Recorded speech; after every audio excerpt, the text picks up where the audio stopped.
જો ભાગવતની અંદર એક સુંદર કથા છે. ધ્રુવ મહારાજનું નામ તમે સાંભળ્યું છે ને, ધ્રુવને ઓળખો છો. સુરુચિ દ્વારા જ્યારે ધ્રુવનું અપમાન થયું ને, અને એ અપમાન થયા પછી જ્યારે એ માતા સુનીતિ પાસે આવે છે, ત્યારે સુનીતિએ એને એક સુંદર ઉપદેશ આપ્યો છે. અને એમાં સૌથી પહેલો ઉપદેશ શું આપ્યો છે એને? કે હે ધ્રુવ, જે તારી માતાએ તારું અપમાન કર્યું છે ને સુરુચિએ, એના પ્રત્યે તું હૃદયમાં થોડો પણ દ્વેષ રાખતો નહીં. સૌથી પહેલો ઉપદેશ આ છે. તો ધ્રુવ મહારાજે પૂછ્યું કે મારી જે દશા થઈ છે, મારા દુઃખનું કારણ જ સુરુચિ છે, તો હું એના પ્રત્યે કેમ દ્વેષ ન રાખું? ત્યારે માતા સુનીતિ કહે છે કે બેટા, આ જગતમાં કોઈ જીવ બીજા કોઈ જીવને દુઃખી કરતો નથી. કોઈ પણ જીવ દુઃખી થાય છે ને, એ માત્ર પોતાના કર્મના કારણે છે. એક 5 વર્ષના બાળકને પોતાની માતા ઉપદેશ આપે છે. જો સંસારમાં પ્રત્યેક માતાઓ માટે આદર્શ છે માતા સુનીતિ. એણે ધ્રુવના મનમાં એ ન કર્યું કે બેટા તું જંગલમાં જા, ભગવાનની તપસ્યા કરીને તપસ્યા કરીને એવું રાજ્ય લઈને આવીને કે પછી આ સુરુચિના જ કાઢી મૂકવી છે. આ ઉપદેશ સુનીતિએ ન આપ્યો, પણ એને શું કીધું? એના પ્રત્યે કોઈ પ્રકારનો દ્વેષભાવ ન થવો જોઈએ, કારણ કે આપણા દુઃખનું કારણ આપણું કર્મ છે. ભલે માધ્યમ સુરુચિ બની ગયા છે ને, એમ આપણા જીવનમાં માધ્યમ કોઈ અન્ય બનતું હોય, પણ રિયાલિટી તો એ છે કે આપણું વાવેલું જ આપણે લણવાનું છે. તો જે વાવ્યું છે એ જ ઉગડશે. બાવળ વાવ્યા હોય પછી એમ થાય કેરી આવે, એ તો સંભવ જ નથી ને. બાવળ વાવ્યા છે તો પછી પવડામાં જ રોડવો. પવડા તો ખબર છે ને, હા, એ કાઠિયાવાડીઓને ખબર જ હોય. એટલે કેરીની અપેક્ષા જો હોય તો આંબો વાવો, એને કાંટાની અપેક્ષા હોય તો બાવળ વાવો. એટલે જે વાવશું એ જ લણવાનું છે.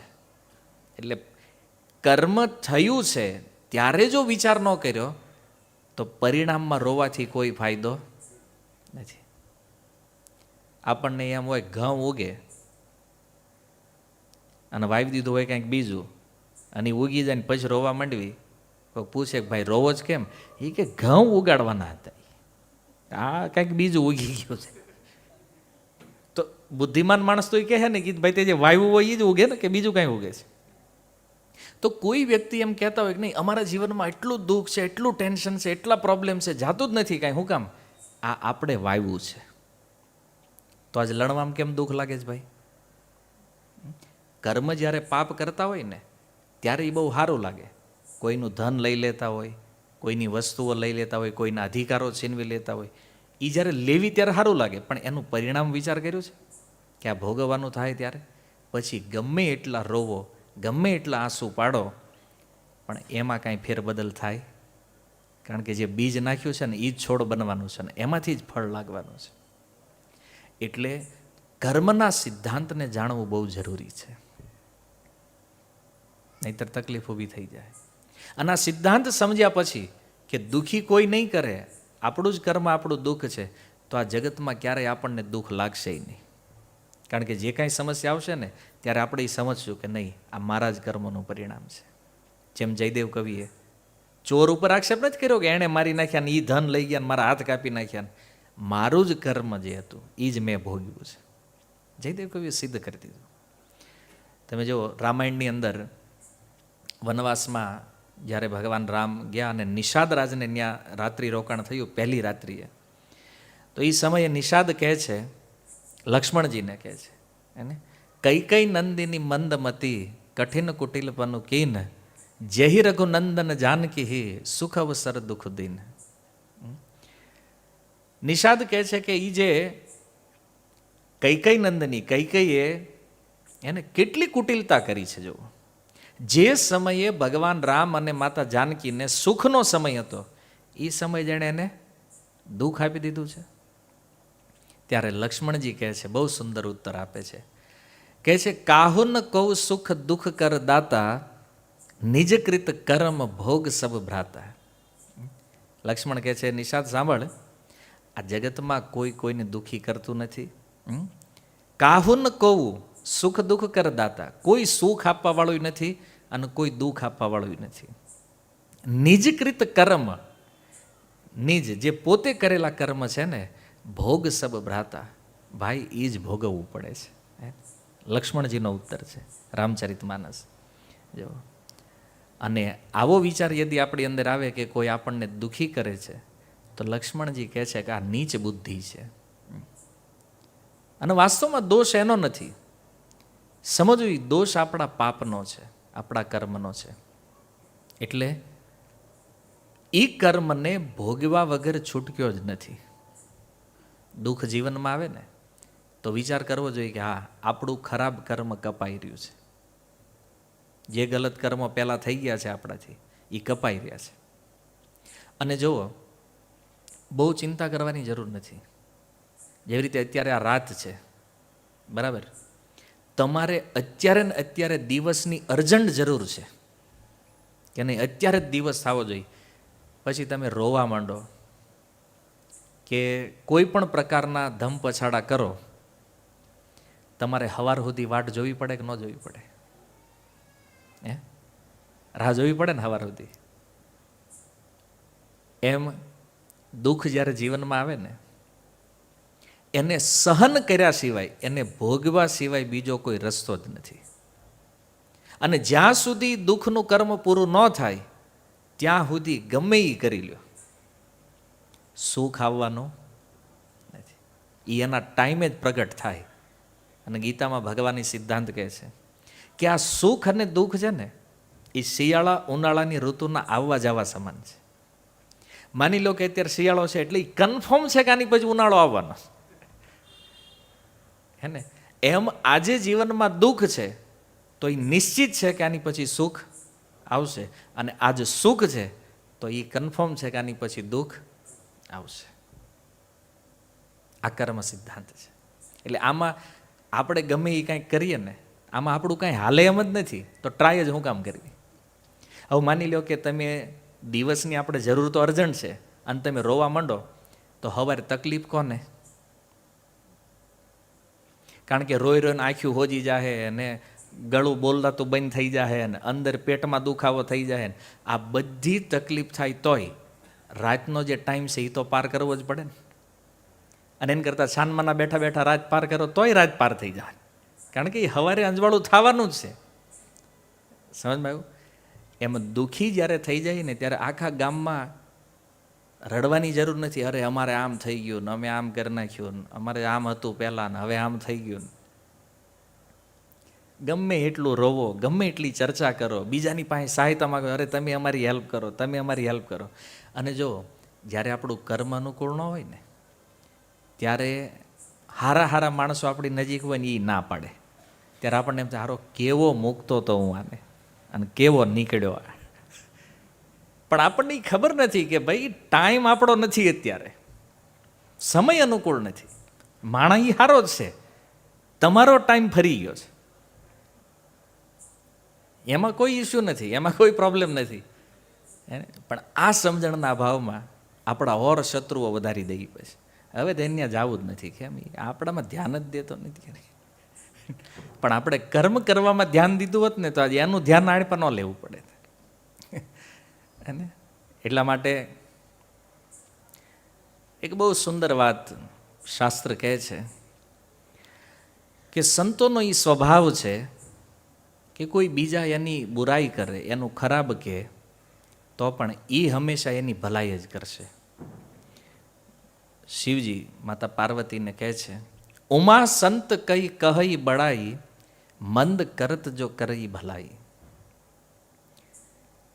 કોઈ પણ સાધુ એનું કોઈ ગમે એટલું ખરાબ કરવાનો પ્રયાસ કરે, છતાં એ હંમેશા સામેવાળાનું હિત વિચાર કરે. કોઈ દી એવું ન વિચાર કરે કે આનું ખરાબ થઈ જાય. અને એટલા માટે દોષ કોઈને આપવો નહીં, આ મનુષ્યતા છે. આપણે જો વાસ્તવિક મનુષ્ય બનવું છે, કોઈને દુઃખ આપવું નહીં, એટલે કોઈ આપણને દુઃખ આપે નહીં. અને પ્રારબ્ધમાં છે તો એને ભોગવવું જ રહ્યું. કોઈ માણા ખરાબ નથી, કોઈ વ્યવસ્થા ખરાબ નથી, ખરાબ આપણો સમય હોય, આપણું કર્મ હોય, ત્યારે બધું વિપરીત થાય, અને જ્યારે અનુકૂળ હોય ને ત્યારે બધું હવળું થઈ જાય. પણ આમાં જે વધારે ઊંડા ઉતરવાની ટ્રાય કરે ને વધારે દુઃખી થાય. આ ઓલું દલદલ જેવું છે. કાદવમાં એકવાર દલદલમાં કોઈ ફસાય ને, જેટલું બહાર નીકળવાની ટ્રાય કરે ને એટલો વધારે અંદર જતો જાય. જીવનમાં સમસ્યા ગમે ત્યારે આવે, કેવલ ભગવાનનું શરણ લેવું જોઈએ, ભજન કરવું જોઈએ. કુંતી મહારાણી કહે છે, ભગવાન કૃષ્ણે કીધું ને તમે એક વરદાન માગો મારી પાસે, તો કુંતી મહારાણી શું માગ્યું છે ખબર? દુઃખ આપો. એવું ન ભૂતો ન ભવિષ્યથી વરદાન છે. કોઈ દી કોઈને ભગવાન પ્રસન્ન થઈ જાય ને એમ કે દુઃખ આપો, એમ આણે માગ્યું છે દુઃખ. શું કામ? દુઃખ માગવાનું કારણ માત્ર એક જ છે કે કુંતી મહારાણી કહે છે કે પ્રભુ, જ્યારે જ્યારે અમારા જીવનમાં દુઃખ આવ્યું ને ત્યારે અમને તમારું દર્શન થયું છે, અને હવે મારો પુત્ર યુધિષ્ઠિર રાજા બન્યો, અમારા જીવનમાં સુખ આવ્યું, તો અમને છોડીને તમે દ્વારકા જાઓ છો. તો તમારા દર્શન વગરનું યદિ સુખ જીવનમાં આવે તો એ સુખ એ કંઈ કામનું નથી. તો ઓલું દુઃખ જ બરાબર હતું, એ આપો.